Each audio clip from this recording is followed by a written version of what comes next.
વિસાવદરમાં અસ્મિતા foundation trust દ્વારા નિરાધાર લોકોને રેશન કીટનું કરવામાં આવ્યું વિતરણ।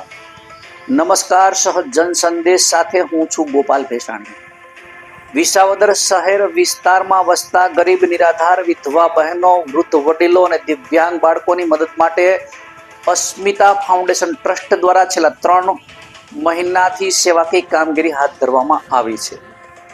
અસ્મિતા ફાઉન્ડેશન ટ્રસ્ટના ભરતભાઈ પૂનાભાઈ દાપડા તથા તેમના પુત્ર રાહુલભાઈ ભરતભાઈ દાપડા દ્વારા જરૂરિયાતમંદ પરિવારોને અનાજની કીટ, રેશન કીટનું નિસ્વાર્થ ભાવે વિતરણ કરવામાં આવી રહ્યું છે। છેલ્લા 3 મહિનાથી સતત રેશન કીટનું વિતરણ કરી વિધવા બહેનો, વૃદ્ધો, દિવ્યાંગ લોકોના જીવનમાં સહારો બની રહે છે। સ્વાર્થ વિના માત્ર માનવ સેવાના ઉદ્દેશ્ય સાથે કરવામાં આવતી આ સેવા ખરેખર બિરદાવવામાં આવી છે।